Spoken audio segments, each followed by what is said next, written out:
នឹងហើយសួស្តីទៅកាន់ពុកម៉ែបងប្អូនទាំងអស់គ្នាសម្រាប់ថ្ងៃនេះដែរត្រឹមថ្ងៃទី2គាត់ណា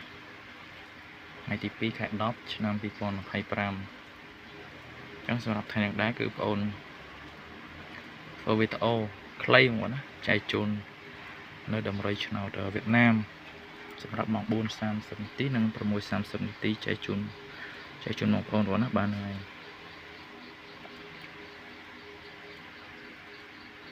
ចឹងលេខយ៉ាងដែរបងប្អូនឲ្យសម្រាប់តែម៉ោង 4 នេះនិងម៉ោង 6 ទេបងណាហ្នឹងហើយលេខហ្នឹងភាគច្រើនគឺអាសាចូលនៅម៉ោង 6:30 នាទីបងណាបាទចឹងលេខដែលបងប្អូនឲ្យមាន 87 8គត់និង7គត់បងប្អូនណាបាទហើយលេខហ្នឹងគឺលេខចាក់ត្រឡប់បងប្អូនណាបងប្អូនអាចចាក់គុណត្រឡប់មកវិញមកមានតែ3គ្រាប់ហ្នឹងទេបងណាបាទចឹងតម្រុយហ្នឹងដែរគឺបងប្អូនមានតែប៉ុណ្្នឹងទេសម្រាប់ពុកម៉ែបងប្អូនគាត់ចង់បានលេខមួយគ្រាប់យកទៅចាក់អាចឆាតមកបងប្អូនបានបងណាហ្នឹងហើយឆាតមកបងប្អូននឹងឲ្យលេខមួយគ្រាប់យកទៅឲ្យបងប្អូនចាក់បងប្អូនណាហ្នឹងហើយអញ្ចឹងមានប៉ុណ្្នឹងទេបងប្អូនណាហ្នឹងហើយសូមបងប្អូនហេងទាំងអស់គ្នាសម្រាប់ថ្ងៃទី2បងប្អូនណា